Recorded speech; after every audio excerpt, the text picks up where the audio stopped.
Welcome to Twitter in 1 hour. My name is Paul Teague. I'm the Digital Development Manager at Cumbria Chamber of Commerce, and for the next hour we're going to immerse ourselves in Twitter.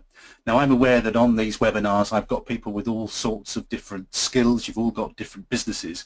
So what I'm going to attempt to do, as I have been in all of these webinars, is to give you a mix of tips and knowledge, hopefully that will be useful to you, whether you're a seasoned pro with Twitter or whether you're brand new to this particular social media channel. I'm a big fan of Twitter. I've been using it since 2009, which I can't believe makes that 8 years already, and that makes me, I guess, a seasoned Twitter user, having been on it for 8 years. So it's quite an early adopter, and I'm a big fan of it, and we're just beginning to get the Chamber's social media channels and Twitter channels. We're just trying and beginning to get those going right now. So during the course of this training, you'll see me flip between my own social media channels and the Chamber's social media channels. And what we're doing is we're migrating best practice into the Chamber's Twitter channels, and the sort of best practice that I'm going to be recommending to you this evening. Okay, so coming up on the next, in the next hour, I'm going to talk to you about how hashtags can set you up for Twitter success. These really are a crucial part of using Twitter. You've got to understand hashtags if you're going to use Twitter successfully for business, and it helps you to target customers, potential clients, the right kind of people who are interested in your business, but also hashtags can help you to network in business in a really good way. It's really important too to get this SEO boost, this search engine optimization boost from your Twitter profile, because I think we all know by now that when somebody puts your name in or your business name into Google, we want your web presence to be coming up high in the search engines, and by harnessing the power of Twitter, you're going to be able to do that. I'm going to show you a fabulous tool. I touched on it last week, but for Twitter I particularly want to show it to you because it works really, really well with Twitter. To help you to get your branding better. And as usual, I've got some quick wins and 5 great tips to make Twitter work really hard for your business. So what I'm really trying to do is to just give loads of tips that you can use wherever you are in terms of skills levels with Twitter. Just a reminder before we get started with the training, the slides and the webinar replay video will be available within 24 hours of this live presentation. Now, if you were on the Facebook webinar last week, you'll know how it works. The automated email with the replay and the link to the slides, that gets sent out. It'll be about 8:30 to 9 o'clock tomorrow evening. So it gets sent out automatically 24 hours after this presentation finishes. It's an automatic trigger. So you'll get it within 24 hours. Tomorrow evening it will arrive, just so you know when to expect that. Okay, let's get some Twitter quick wins first of all. First thing I want to clarify is a lot of people in training that I've done for the Chamber, they're not quite sure what their Twitter image, their profile picture, as I call it, their Twitter avatar should be. And I just want to clarify this because if you're tweeting as an individual, so if I pick up the phone and I'm only going to speak to you, then I would recommend that you put a personal picture on your Twitter profile. Social media is supposed to be personal. It's not supposed to be corporations and businesses feeling like they're all behind closed doors. The whole point of social media is to bring you closer to your customers. So where an individual's image, where you are an individual marketing, where you're the person who answers the phone, I would always recommend that you use your name and your face in your tweets to make it personal so that people are speaking to you. However, if you're a brand, if you're an organization, you've got lots of voices, then generally you want to use your corporate brand. But that doesn't mean that you can't put that personal touch, that friendly touch to the tweets that you make. Now, to change that information, this is what you need to do. You need to click on Edit Profile, and you can change your header photo or your profile photo as I've shown you in that image. Now, the key thing that I really want you never, ever, ever to do on Twitter is to have that displaying in your profile. That, frankly, is the sure sign of a Twitter spammer, somebody who's up to no good, or somebody who hasn't got a clue what they're doing on Twitter. And I will not follow anybody who doesn't have a correctly produced, correctly finished profile. Now, a lot of people will not know how to take a photograph of themselves and to crop it. And I just want to show you quickly by moving off to my screen here. If I can get rid of my slides, excuse me, let's just get rid of the slides and go to my screen. I want to show you a free tool that you can use to size any image that you've got of yourself so that it's a square, and your profile image on Twitter needs to be 400 by 400 pixels. Now this is called a Pixlr, and I'll just put the web link into the chat box. He says, trying to find out where it is on my screen. Where's it disappeared to, Paul? Let me just pop it in the chat area. There it is. I've lost the screen. There we go. There we go. I've just popped that in the chat area. And what Pixlr will allow you to do, it's free, it's web-based, and it won't require any terrible skills on your part. So you can simply open it up, and it is just a simple editor. So here, if I open an image from the computer, earlier I took a photograph of myself getting ready for this webinar, and we can create what's called an aspect ratio picture, and I'm going to just make this 400 by 400 pixels wide, and by using the crop tool then we can move this along, and we can very easily, just by clicking on it and saying yes, apply the changes, we can very easily create a sized image which is suitable for our Twitter profile. So that's Pixlr, P-I-X-L-R, Pixlr.com. And the great thing about Pixlr is it's going to help you to make images very quickly for your profile, but it's free and it's web-based, and it doesn't use anything, well, it doesn't use any of the kind of skills that you would need to use if you were using something like Photoshop, which frankly, I've been using Photoshop for many years and I still don't know all the bells and whistles in it. So I've put that on the slides. Your image needs to be 400 by 400 pixels, centered and high quality, and please never ever leave that default image. Let's now go to Twitter quick win number 2.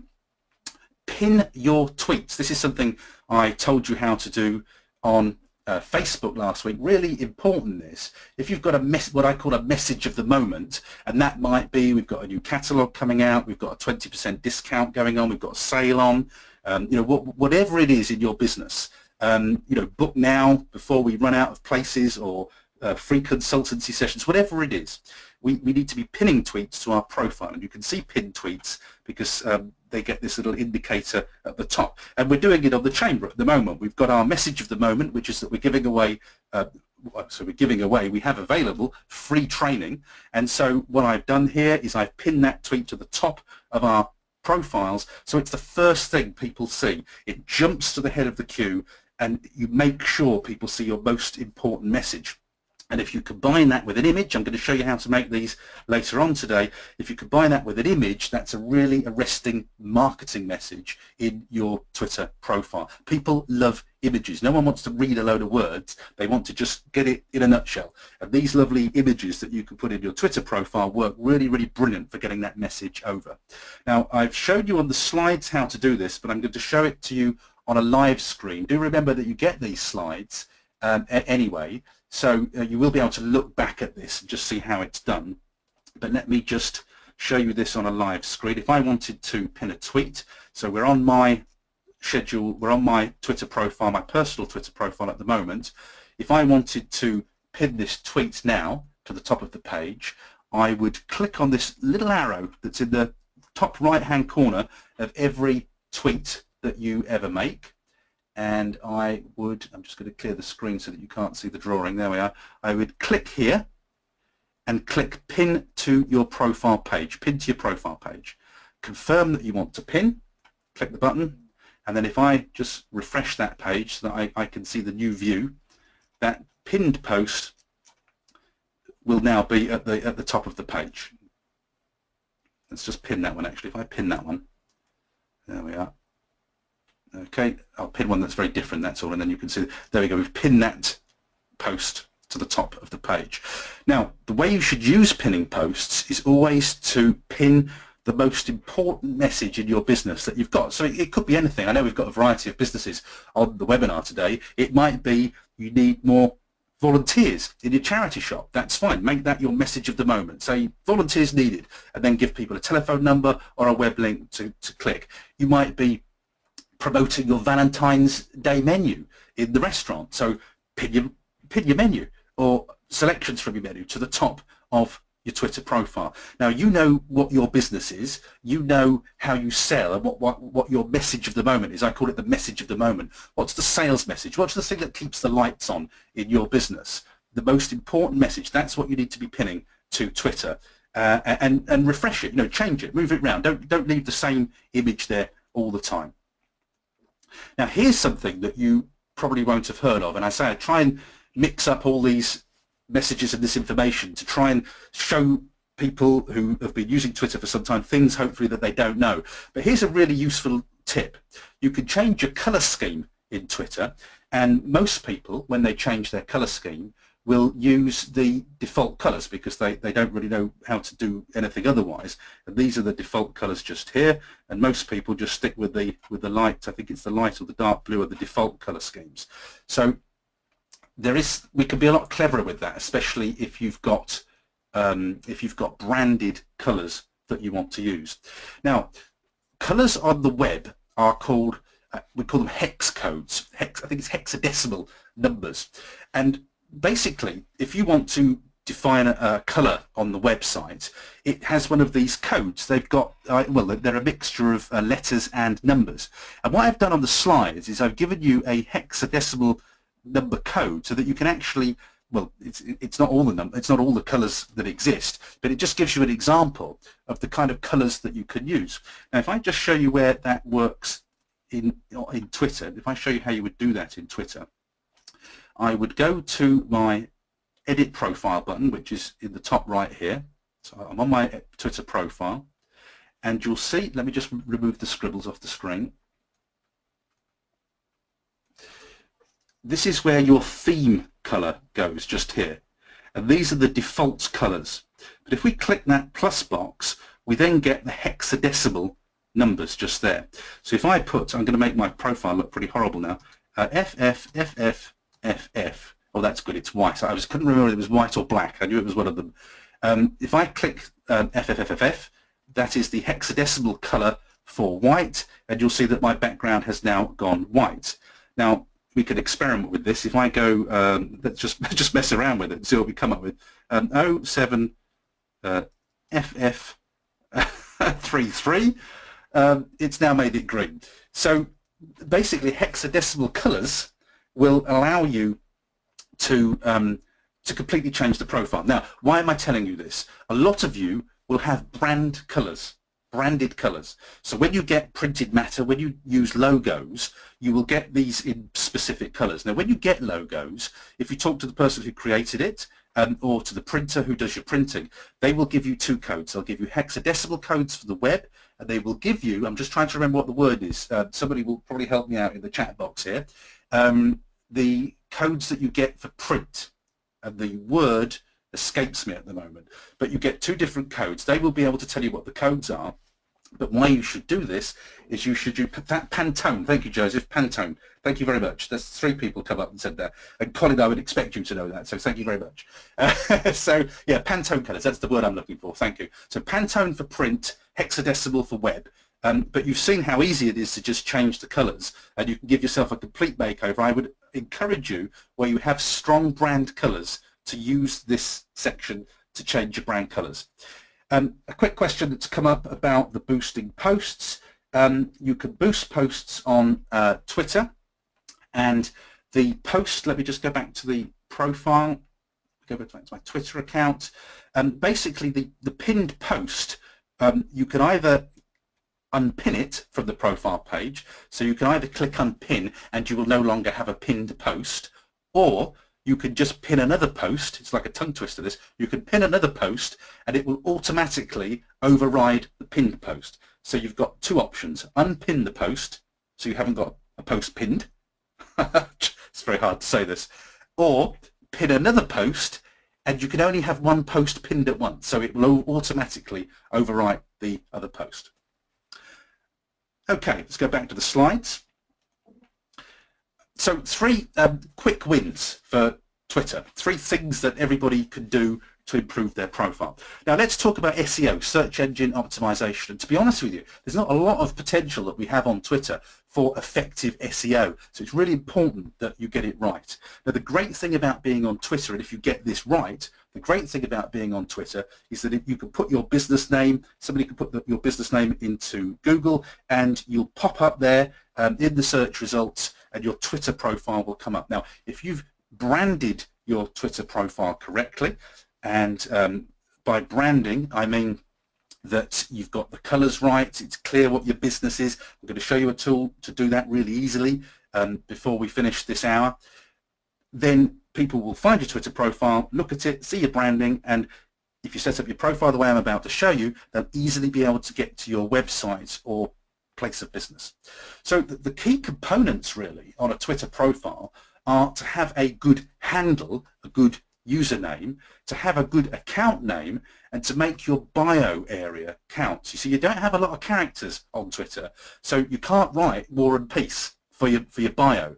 So that bio needs to have keywords in. Now I said this with the Facebook training last week, so if you are a florist, I need to see the words florist, flowers in there at least once, and I might also see descriptive phrases like wedding bouquets or funeral arrangements or Valentine's bouquets or whatever it is in your business. But in your bio, we need to see some keywords in there. And usually I would say to people, if I'm looking for your business on Google, to find your business, what do I have to look for in Google? So let's use the example of a pizza store. If you run a pizza shop in Barrow-in-Furness, say, pizza in Barrow-in-Furness. Now, you will not be the only pizza store in Barrow-in-Furness. So if you can add some extra keywords there, maybe you do vegetarian pizzas only or something like that, or you do pizza delivery, or you're on Duke Street in Barrow or something like that. Try and get the words in there that are going to get you found. Now, you've only got not many characters, 160 characters in there. So, as I say, it's not War and Peace. Brevity is the key just here. Now just to show you here, this is where we edit our profile. There's the magic button there. That's what you need to click on, and this is the area, frankly, that you've got to sell yourself. This is it. This is the only space you've got. So we need to get this right. So let me just get my highlighter again here. So we've got our @Twitter name. Our @Twitter name. This is when you see people writing posts. This is how we are identified and found on Twitter. And think of this like, do you remember the old days of CB radio when you had your CB, was it handle? You've got a Twitter handle now. And this is your kind of CB reference name, CB radio reference names, @Cumbria Hub, @Cumbria Chamber, @Paul Teague. So that's crucial. Now your username should reflect your profile name as well. So for instance, just to show you a really extreme example, we wouldn't have Paul's Cycles here and then @PrettyFlowers as the username. The username and the handle, the account name, I beg your pardon, and the handle, the Twitter handle, they should reflect the same keywords. Otherwise your profile is not being consistent. Now the other area that we've got to sort things out is this profile area here.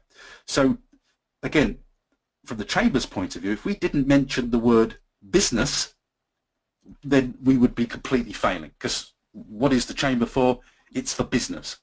Business growth, business support, and we've got the words growth and support in there. Now, because we are a telephone-based organisation, you can pick up the phone and call us, then it's great to have the phone number in there, because you need to think of the transaction that people do online. They're going to look for you in the search engine. If they find your Twitter profile, they're going to click on the link thinking we've got the person here. And then from your Twitter profile, they want to be able to find your telephone number and or your web address so that they can then quickly get in touch with you. And the key all the time on the web is make this easy. Don't make people go hunting for this information. You know what it's like online. When you're on the web, people need to get the information really, really quickly. So let's make it easy for them and get this profile completed correctly and fully. Now, it's worth me just saying a little bit about geography, the way you express your geography in your Twitter profile. There is a difference between saying Carlisle, Cumbria, Cumbria, UK. And what I would say to you here is think about the way that people will look for your business. So if I'm an international, if I trade internationally, if I'm looking for you in Japan or in the United States, then it's important to me that you express your address or your whereabouts in terms of you being in the UK. However, if you're a newsagent who just sells newspapers in the village, in the local village, then the UK bit probably isn't that important. The community, the Carlisle or the village, Armathwaite, whatever it is, Dalton, Dalston, whichever one it is, Ulverston, wherever you are, that's important. But then, are you county-wide? Do we need the Cumbria in there? Do we need the UK? So always ask yourself, how are people going to find me? Who am I doing business with? If you're international, then define your business Carlisle, Cumbria, UK, or wherever you are in the county. But if you're local, define it locally. Because the thing about Twitter is, we don't want, if you can't sell to people in Japan, there's not really an awful lot of benefit people in Japan following you or interacting with you. You really want to make sure you're hitting the right audience for your business. Now, Mike's asked a question, is it possible to change a handle? You can change everything on Twitter, Mike, in the way that you're locked down with Facebook, but let me just warn you about this. If you've advertised your Twitter handle, your account, in any kind of paperwork where it's printed, you've got to remember that you are effectively changing your Twitter web link when you change it. So if you're at any kind of printed matter, say you're a hotel or something like that, where printed matter is really important, or a tourist attraction or a restaurant, if you change that link from what's on the printed material, when people go to that link, you're not good to be there. It doesn't redirect people to your new profile. So you've got to consider very carefully, you've got to think, where have I promoted that link? And if I change it now, effectively breaking the link, is that going to mess anything up for me? So just always consider that. If you're clear, if you're just on the web and it doesn't really matter, then it's fine. Change it as many times as you want. But just be aware that although you don't lose your followers or anything like that, people are going to navigate to you via a different link if you do that. So that's just something to bear in mind. I think it's particularly of importance to people who have printed matter in their business. They have to think about it really carefully. So when you think about your username, is it going to be your name? Are you a solo operator? Is it just you that I deal with? For my personal business, I use my name because my name is what counts. Are you going to be branded by business? Will it be your business name, as we do with Cumbria Chamber, as with Cumbria Growth Hub? It's the brand that we're talking about. If you're a brand, if you were Nike or Coca-Cola, then you would use the brand. Might it be a nickname? If you're Sting, the musician, you might use a nickname, or is it going to be something completely random? But I always, in everything you ever do on the web, social media or your website, I always want you to think keywords. How will people find me on the web? What words will they need to use? And try and incorporate that as much as possible into your descriptions. Okay, here's another top Twitter tip. It's really hard to say that. I'll be pleased when we move on to something easier to say. A top Twitter tip.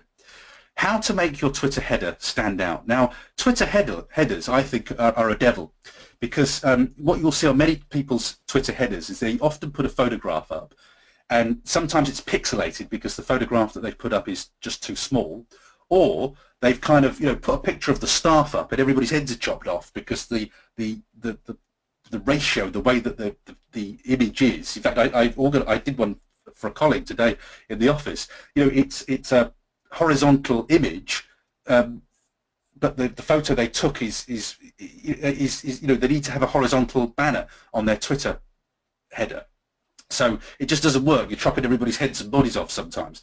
So here are the proportions that you need. For a Twitter header, you need a 1500 by 500 pixel image, and for your avatar, for your mugshot or your little square image, it needs to be 400 by 400 pixels.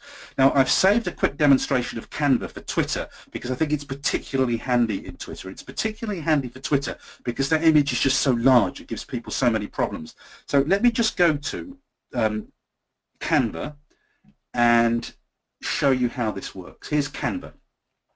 Now, canva.com is free, but you can use it paid. Now, personally, in my own business, I have a free account because I don't need to have a paid account. But for the Chamber of Commerce, we pay for an account. And the reason that we pay for an account at the Chamber of Commerce is because it's enabled us to bring our corporate colours in, and it's enabled us to bring in corporate fonts that we use. Now, I don't need that in my personal business because none of that matters, but for the Chamber it does. We have corporate fonts. So I'm showing you the Chamber's version of Canva, but personally in my own business I use Canva for free and have done for a couple of years now.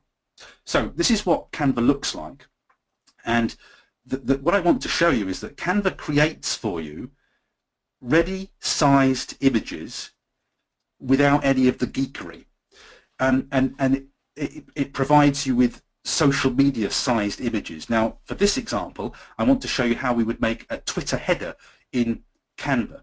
So I would navigate to Twitter header, and you can see it says here it's 1500 by 500 pixels, and we can open up Canva and it automatically gives us this properly sized header environment. Now on Canva they've got thousands, well, a million images it says there now.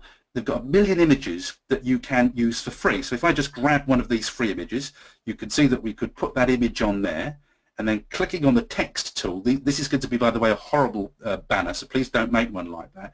We could then add some text, my business, whatever your business name is, and we could just drag that text into the middle. I don't know whether you can see this on your screens, but because you have to move right up to the screen if you're short-sighted, but it gives me little tram lines. As I move it around on that screen, it tells me what's dead center. So it's as simple as that. There we go. I've made a Twitter sized banner. I can click download, download it to my computer, and then I have a perfectly sized Twitter banner which I can add to my account. So if I now go to my Twitter account, I'm not going to save this, by the way, so let me cancel all these changes. If I wanted to now change that banner, I would click on Edit Profile, change your header photo, upload photo, because I have to go to my downloads. There is the image that I just made on Canva. Click Open, and there you can see it's a beautifully sized Twitter image. Now I'm not going to click Apply because I don't want that particularly on my Twitter profile, so if I just click Cancel, it goes away and I don't save it. Now I think this is an amazing tool because you can do all sorts of things with it. If I just delete the, let me just delete the backgrounds, let me get rid of, let's see if I can get rid of the whole image. There we go, there we go. I just have to strip bits out, unfortunately. Let's put it as a white background like that. We can get bespoke fonts, fancy fonts here that we don't have to do anything with.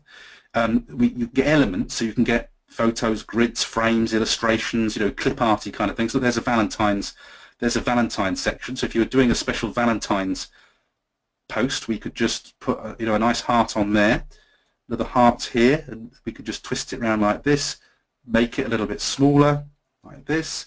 Let's get a nice little envelope on there as well. There we go. We can theme that nicely. These are all free icons, so you could make these just for special occasions if you want to. They're so easy to make. There we go. In a matter of minutes, we've got a lovely Valentine's header, and I'm using no artistic skills here whatsoever. So we can click download, and that's good to go. Once again, on our Twitter header. Now we're not having to do any of the usual geekery that's involved. If I told most of you, if I said, please create me an image that's 1500 times 500 pixels wide, you'd probably run a mile if I asked you to do that and say, well, how on earth do I do that? Well, Canva is the way to do that. Now, the other great thing about this, and let me just, this is going to be the worst banner on earth because it's an example, but you can also upload your own images. And if I upload the image that I took this evening, this is the photograph that I took this evening, just showing you me getting ready for the webinar. And if I just get rid of a few bits and pieces in this area here, I can upload an image. Now it needs to be a big image. You can't upload a tiny image and then expect to stretch it out and for it not to be blurred. So upload the biggest image that you can. This probably isn't going to be a very good one, but when it's a big image you can pull it out like that. I'm sorry to shock you with this, but there we go, look, there. So if I just pull that down, if I pull that, I don't want to, there you go, you need to probably see a little bit of shoulder, but you get the point. You can put photographs on there. Now I want you to use Twitter banners creatively, and with Canva you can, because we're not getting caught in horrible geeky work, then we can use we could use Canva to change our banners if we want to. So Chrissy, you asked me if you could use your own photo in Canva. The answer is yes, as you can see. And then Lorna says, is there any benefit to changing the header banner on a regular basis? Yes, there is. If you've got different messages, I mean, I know we've got Colin the cartoonist on today. Colin, what a great opportunity for you to have a cartoon of the day. That's going to really interest people in your Twitter profile, because you've almost become then, if you want, you've almost become like a newspaper cartoonist. You can make it a cartoon of the week if you want to, if one a day's too much, or just show your back catalogue of cartoons. But you need to think of this banner like a sort of advertising hoarding, and you can change it. And you can change it if you've got an event coming up, put details of the event on. If you've got a new catalogue out or a marketing message, change the banner.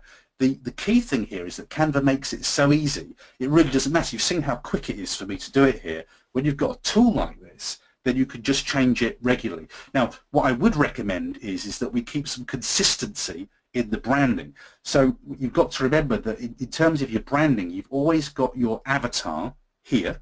Your avatar is always going to be there. And what you might want to do is to say, right, I change my banner a lot, but I want to make people aware that they're in the right place. So you might want to just always put your logo there. And let me just show you quickly how you would do that. So if I erase the drawings and lose my biro. This is exactly what I do with the chamber, of course, by the way. There's the chamber logo. So what you might say is, look, whenever I change my image, I always leave my logo in the corner there, just so that the branding is consistent all the time. I would recommend that you do that so that you keep your branding and people can see who it is. So, you know, Chris is saying, will people not recognize you if you keep changing? Well, they will if you do that, Chrissy. But you see, if you're a photographer, if you are a Cumbrian photographer, then what better way to show off your work than to change that banner with a photograph of the week? If you are a restaurant, what better way to show off what you do than to have a menu item on that banner? And so long as you have it clearly branded, so long as there is some consistent branding in there, we know we don't have to go. You see, if I didn't have that picture there, if I didn't have the logo from the chamber there, you wouldn't really know who I was. You'd say, okay, all very nice, you know, some guy's face on the screen, but who is it? What is it? So that's why I think the logo is important. And remember, you've also got the avatar, which is branded too. So I hope that's a useful tool for you in terms of your Twitter branding. Okay, we're going to go to some Twitter tips now. And I'm just going to talk you through them, and then I'll demonstrate them so I don't have to keep flicking between the slides. So Twitter tip number one is, oops, he says, clicking the wrong button. Twitter tip number one is to use audience polls. Now, those of you who were on the webinar just before we started had a little chance to get involved in a quick poll that I did on Twitter. And polls are great fun. And on Twitter, they're very, very simple, very easy to set up. And I want you to think of polls, though, not as this sort of daft thing that people do, but I want you to use it to start conversations, to get business-related questions answered, to get feedback, or to do market testing. So, you know, for instance, if you've got 2 new logo designs that you want to know what people think about, then ask them on Twitter. Get interactive on Twitter. Post the pictures and say, which is your preferred logo, option 1 or option 2, or don't like any of these. If you've got a question that you want to get answered, you know, we're considering changing the menu. Would you like to see more beef dishes, more chicken dishes, more fish dishes? Or would you like to see more a vegan range or a vegetarian range? I call this Ask the Audience, and I think it's one of the best things that we've got on social media. You have an audience there who are attentive and listening to what you're saying. So ask them. When you're thinking of making changes in your business, if you're thinking of making changes to the website, if you want any kind of feedback, rather than making it finger in the wind and just trying to guess what your customers or prospects might be interested in, ask them. Get them involved in the business. You know, it's a great thing to do. I write books in my kind of day job, in my self-employed work. One of the things that authors use social media for is to get character names. You know, name my character. What do you think is a great name for the baddie in the book? Get your audience engaged on Twitter, and also get brilliant feedback from people. You know, normally in the old days you had to get, you know, a group of consultants in to do this kind of thing, and they'd come up with the answer, and it would generally be very expensive and the wrong answer anyway. Here you get to talk to your audience directly, so it's a superb tool. I'll show you how to do it in a moment or two. I want you to look at Buffer for scheduling. I'm using Buffer for the Chambers scheduling, and I use it personally for my social media scheduling. I want you to particularly use it for Twitter, because I think Twitter is quite a beast to wrestle in terms of social media. Because on Twitter, a lot of people say to me, what is the ideal number of times to post? Well, on Twitter, brace yourselves for this, Twitter, you can post 4 to 6 times a day, because it's not obtrusive in the way that it is on Facebook. If you posted 4 to 6 times a day on my Facebook feed, I would be getting pretty annoyed with you very quickly. But on Twitter, it doesn't interfere with the feed like it does on Facebook. So the ideal number of times to be tweeting on Twitter is 4 to 6 a day. And most people balk at that. But when I show you this tool in a moment or two on my screen, it's a really great tool for scheduling. Now, what comes with Buffer is a tool called Pablo. And if you follow any of the Chamber Twitter accounts, you'll notice that we've started to use a lot of graphics on Twitter, because a picture paints 1,000 words. And I really want you to get used to thinking visually on social media. People like images. They react to images much better than they do to just text. Pablo is a free add-on, a free attachment that comes with Buffer that allows you very simply to create, and it gives you 600,000 images, just like Canva gives you 1 million free images, gives you loads of images to help you, and it sizes them correctly. You don't have to do any of the geeky stuff at all, and I will show you that in a moment or two on my live screen. So that's Twitter tip number 2. Twitter tip number 3, now this is maybe something you haven't thought about. Do you have Facebook, the crossover, enabled on Twitter? Now this is where you send a tweet and it automatically gets posted to your Facebook page. Now I'm going to ask you to turn that off. It's not good practice. Now it's fine for you to have it so that when you post on Facebook it goes to Twitter, but vice versa is not the same. Right? I don't want your posts from Twitter to go directly to your Facebook page. Now the reason for that I've alluded to already. Facebook, we post much less regularly. If you clutter up my Facebook feed, I'm going to get really annoyed with you. A Facebook feed is quite a personal thing, whereas a Twitter feed is quite an impersonal thing. It doesn't matter if I get 3 tweets from you. They don't kind of interfere with my experience of Twitter in any way. So, and when I say about tweeting 4 to 6 times a day, by the way, I don't mean all at once within a 5-minute time period. I mean evenly spaced throughout the day. And when I show you Buffer, you'll see how to do that. So if you have got Twitter connected to Facebook, so every time you tweet, it goes onto Facebook, I'd like you to disconnect that, because that's not, I don't think that's good practice. It feels too spammy and in your face for the Facebook user. And I've given you a diagram in the slides to show you exactly how to disconnect that if you've got it connected. It also shows you how to connect it, by the way. But you could go, if you go into your settings, if you click on the apps item in the menus, and then you disconnect from Facebook or revoke access, as you can see on the screen there, that will disconnect you from Facebook. Twitter tip number 4, I'm going to talk about hashtags before our hour is up. Use Hashtagify me. Now I'll give you chapter and verse on hashtags, why you use them and how they work before we finish this evening. But a great tool when you're using hashtags is to use Hashtagify.me, Hashtagify me. Great website, and it will help you to find the right hashtags for your industry or your niche online. Twitter tip number 5, this is an important one for businesses. Okay, not so important for personal Twitter profiles, but a really important one for businesses. And I think this is a really hidden secret, this one. A direct message on Twitter is a private message. So if I want to DM you or send you a private message on Twitter, I can click the little envelope icon, which is on your profile. I'll just get my highlighter just here, and that one just there. It's the little envelope icon. If I want to send you a direct message, so that's a direct message I don't want everybody to see. I don't want it to be posted all over Twitter. And I actually use this for private conversations all the time, these direct messages and DMs. I need to send you a message. Now, when I send you a message, only you can read that, but you have to have a setting on Twitter connected so that if I'm not already connected, if I'm not following you, we have to be following each other. by default to send each other messages, but as a business it's really frustrating if I'm trying to get in touch with you and I don't have your email address or your phone number. I'm just trying to get in touch with you. A DM or a Twitter message is a great way to do it, but you've got to have a special setting enabled in your Twitter settings to let you do that. And if you haven't got it set up by default, if I try and message you through Twitter, I'm just going to draw a blank. I'm not going to be able to do it. So let's just leave the slides for a moment and let me take you to my Twitter account and let me show you how to do this. So if I'm going to close down Canva, let's close down a couple of these screens here, and let's go to my account. Now the first thing I want to show you is, let me just refresh this screen a moment. There we go. And let's go to Twitter. There we go. So I'm just going into Twitter as if I were about to make a post. The first thing I want to show you is how to create a poll. So we just have to click this button here. We've got add a photograph, add a GIF.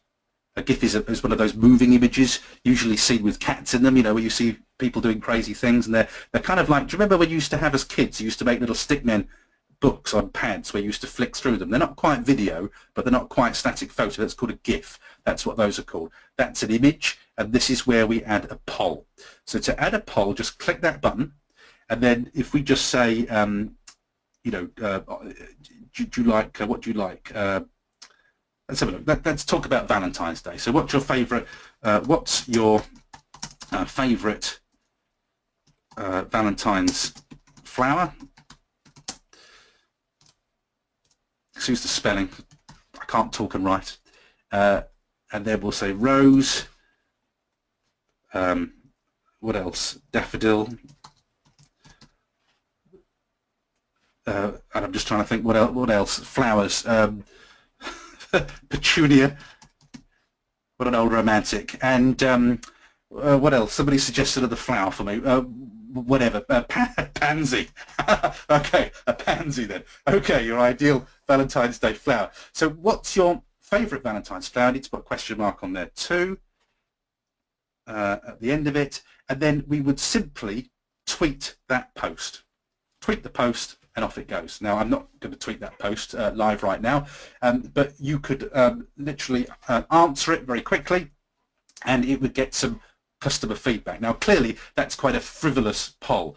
I want you to get used to using polls for audience feedback related to the business. That's what I would like you to do. So, and Chris is saying, would you add an image or not? Yeah, wherever I can, Chrissy, I would add an image. Wherever I can add an image, I would always enhance with an image, to be honest with you. I think that's just, you know, good practice. Let me show you Buffer. This is the Chamber Buffer account. And in the Chamber Buffer account, you will see that we have, because we pay for it, we have 10 accounts connected. We've got various Twitter accounts, Facebook accounts on there. So 1, 2, 3 Facebook accounts, and the rest must be Twitter accounts. So we're looking at tidying those up at the moment. So we wouldn't normally have that number of accounts. But let me just very quickly talk you through why Buffer is such a wonderful, wonderful thing. Because I usually, obviously, the thing about social media is that you don't want to automate everything. There's got to be a real person behind the social media. Somebody's got to be liking, favoriting and responding to queries. But when I'm talking to you about 4 to 6 posts per day, we're all very, very busy people. So it's really handy to do some scheduling and then maybe once a day just pop into Twitter and answer all the queries and things like that. It's really handy if you could schedule some content. So this is Buffer. We pay for this. If you get free Buffer, you'll get 1 account. And because Twitter's quite quite difficult to feed the beast, then I would recommend that you maybe put Twitter as your free Buffer account. So let me go to one of our Twitter accounts, go to the Chamber account. Now the first thing I can show you here is that I've got 21 tweets in the queue. So at the moment I'm teed up for the Chamber account. I only work 3 days a week at the Chamber, so I'm teed up until I'm in a week's time. So I'm teed up until Wednesday the 22nd of February. I've even got a couple of things in there too. The great thing about Buffer is that I can either schedule things in a queue, or I can actually say this needs to go out on a certain day at a certain time. So at the moment we're promoting as a chamber British Chamber's annual conference, which is coming up shortly. So the British Chambers have asked me to schedule some tweets, and what I've done, these little blue ones that you can see here, this is me making sure that I meet my commitment, because these are all pre-scheduled at certain times. Now, around those ones that are going out at fixed times, I've also got other tweets. So let me show you how clever this is. If I show the schedule here, you can set a schedule in Twitter, so that you can say, right, every weekday I want to post at these 2 times. So on the Chamber of Commerce, we will post a tweet at 9:42 in the morning and 3:39 in the afternoon. But on the Cumbria Hub feed, we will be posting every weekday at 8:44 in the morning and 4:52 in the evening. On the Food and Drink Network, 12:37. Actually, that should be no, that's right. That's just in the afternoon, isn't it? I was just thinking, why are we posting at midnight? But we're not. We're posting just after midday there and in the afternoon. So what I've done across the profiles here is we are posting across multiple Twitter profiles at different times of day. So if you were following us, you're not all of a sudden going to see the same tweet or the same post going out at the same time of day. It randomizes it completely. Now, we could create bespoke posting schedules for weekends. As you can see, I post at a different time at the weekends to what I do at the weekday. And at the weekend, because we're a business organisation, I only post once a day, because not everybody's going to be as connected as they are during the week.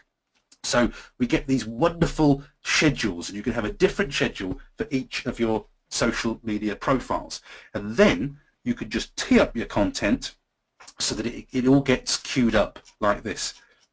And what I tend to do, the other thing I do is I often will I will use content again. So a lot of the time with the Chamber, for instance, we have things that can be shared again. Not everybody's going to see it every time I post it. So it's important then to reshare content. So often I will share it again. The other thing that I use quite a lot is I will schedule posts. So if I go, this is how I would schedule a post.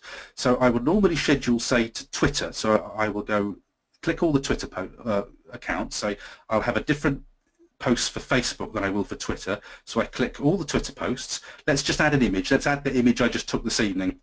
This is exactly what I did this evening, actually, when I shared that image on social media.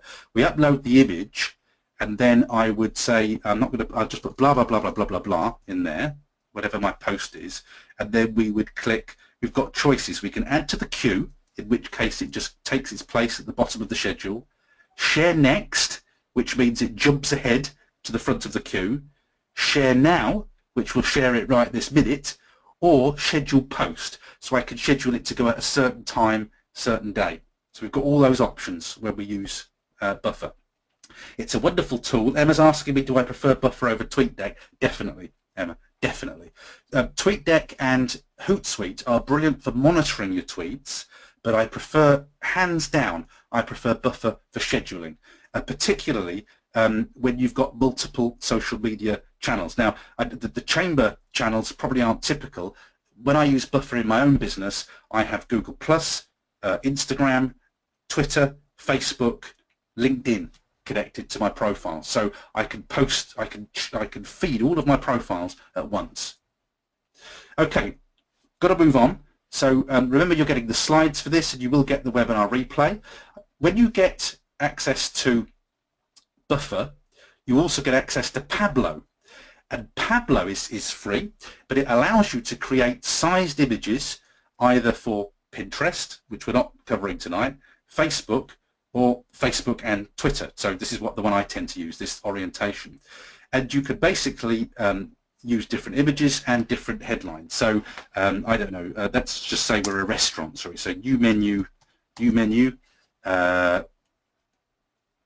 check out our range of, say, vegetarian, excuse my spelling, meals. I know this is the least inspiring sales message that you could ever hope to hear. And then HTTP, you know, our website, ourwebsite.com, whatever your website is, ourwebsite.com.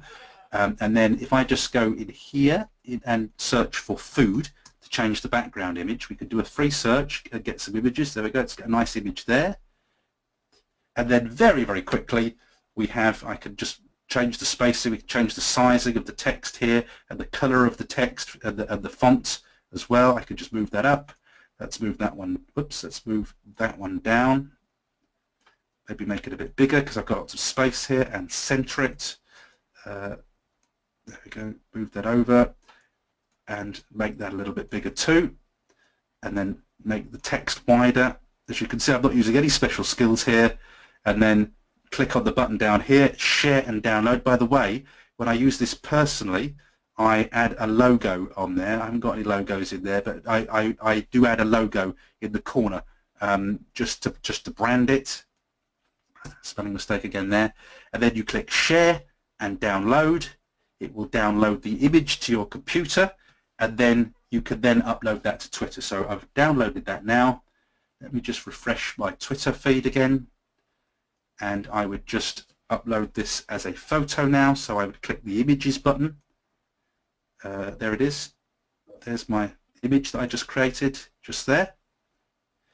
And then we can put our post, check out our new menus, and a link to the new menus on Twitter. So that is Pablo, and Pablo comes free with Buffer. I do apologize for all these weird names that all these tools have, but when you do a search, if you do a search in Google for Pablo by Buffer, you always get a Pablo Escobar image coming up. So it's probably not the best name for a software, so make sure it's Pablo by Buffer, or if you use Buffer, there's a direct link to Pablo within it. So I do apologize that they all have funny names.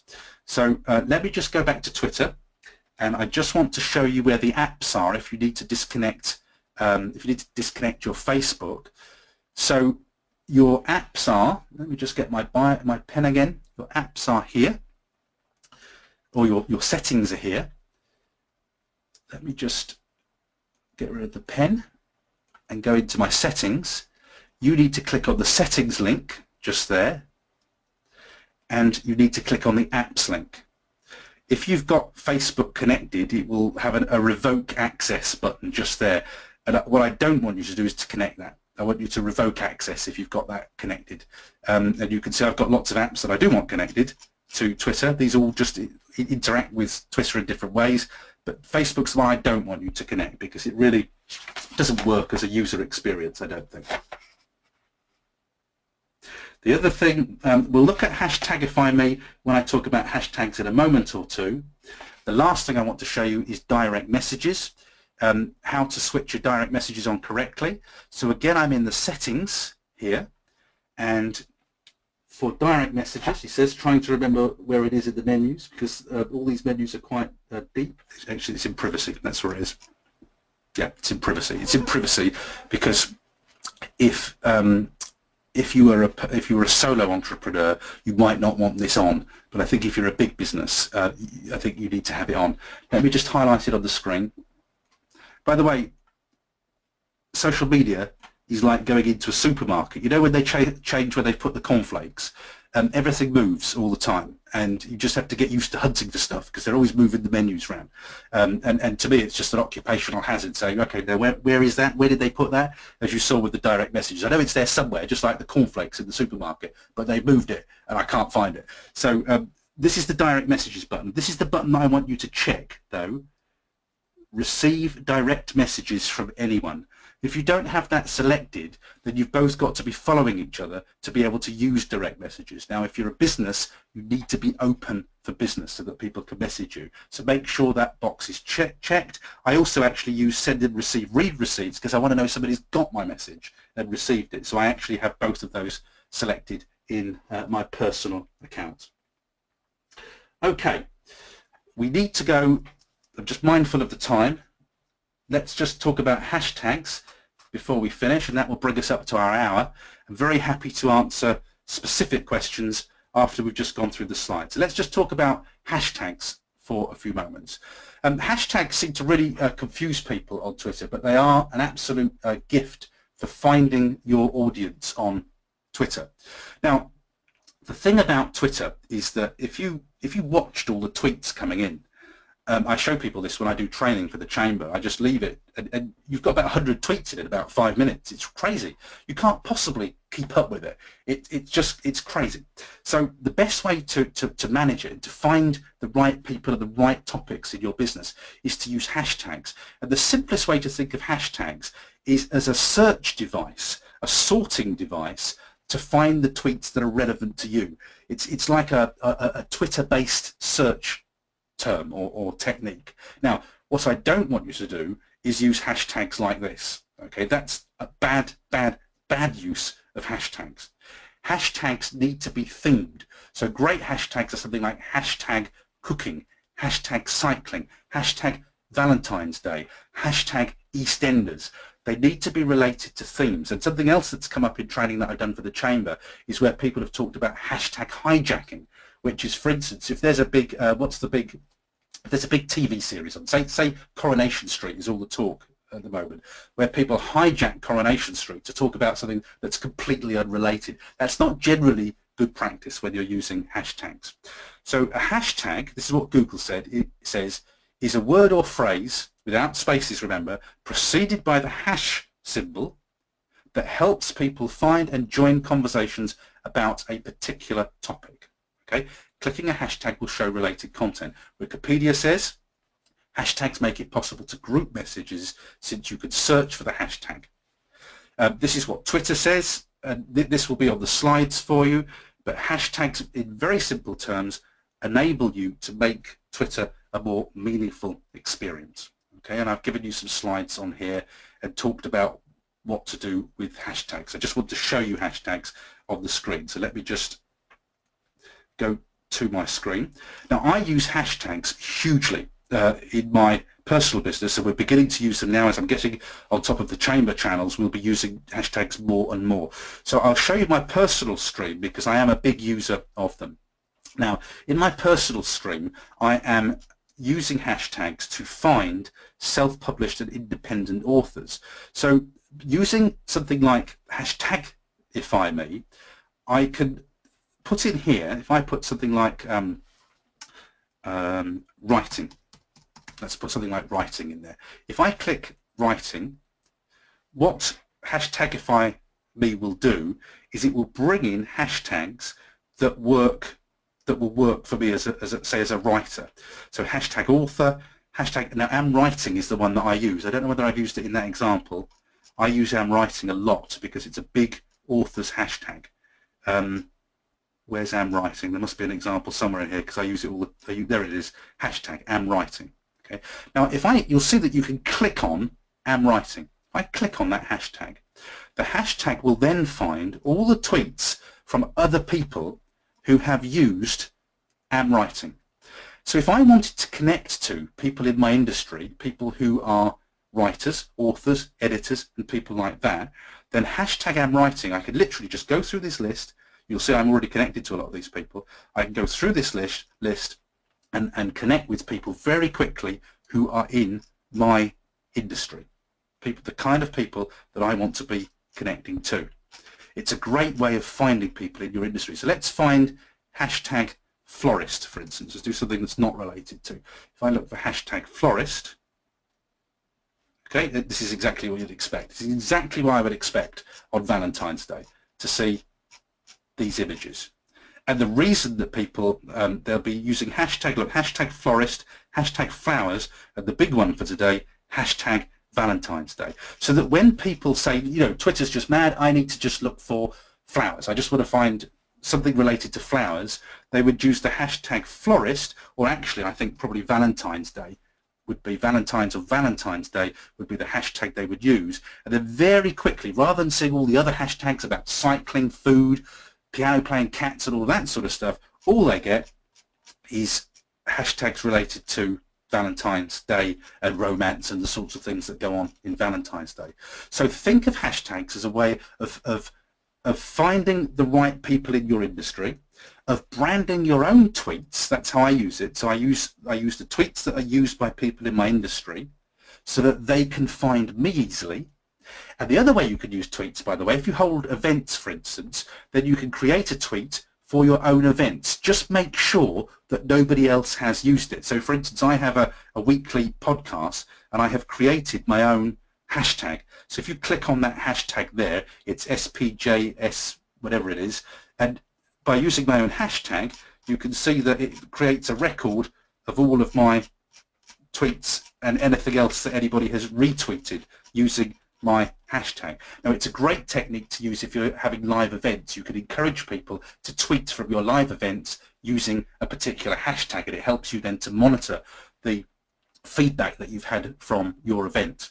So only a brief explanation as to how to use hashtags. There is much more on the slides, but definitely use them in your business. It's a great thing to use. Now, I can't believe that our hour is up already, so what I'm going to do is I'm just going to go to the slides and just talk you through where the extra slides are, where you can get the resources, and also some extra little bits of information for you today. So the slides from today, and I've added actually loads of extra slides. So as I did with the Facebook slides last week, there's all sorts of screenshots and how-tos of other things that I'd like you to be able to do in Twitter. Clearly, with an hour, we've rattled through things at great speed, and we can't do everything. So it's very much a taster, and just giving you an idea of where all of this is. So the slides have extra information on them, and you can. The slides will be on that link that you can see there, as will the webinar replay in 24 hours' time. Now, in actual fact, it'll probably be there. Usually, I have it done by about 10 o'clock tomorrow morning, so it'll probably be on that link by about 10 o'clock tomorrow morning, the replay and the full slides with all the added extras in on that link. But don't forget that if you've registered for the webinar, you'll get those automated follow-up emails anyway, and they'll have all the links on them. If you want to sign up for next week's webinar and the webinar afterwards, that's the link that you need to go to, cumbriagrowthhub.co.uk/webinars. We've got 2 more webinars to come in this trial series that we're doing, and I will be talking to you next week about MailChimp and email marketing. Now, if you're not using email marketing in your business, you absolutely need to. Whatever the size of your business, you need to be using email marketing. So many powerful things it can do for your business. That's next week's webinar. You can register for it right now at that link. And you can register for the last webinar, which is in 2 weeks' time, where I'll be showing you how to install your own WordPress website within an hour. Finally, in response to the feedback to last week's webinar, I'm going to be hosting a 1-day course on Facebook Power Editor at Newton Rig. It'll be in April, and we're just firming up the dates now. Now, Power Editor is the most powerful promotional tool that you can use on Facebook. It's really, really good to know about it. And I'll also be talking about boosting posts and all Facebook marketing in actual fact during that day. Now, until we've got a date, if you want to attend that, please register your interest by speaking to Catherine Dunson during office hours tomorrow, or, always best, just drop Catherine an email at the address that you see on the screen just there. So, thank you very much for attending tonight. I will leave the main link on the screen for you right now. We'll be back with email marketing next week, but thank you very much for your time this evening. We'll just take a short pause, and then I'll come and answer questions that are in the chat box.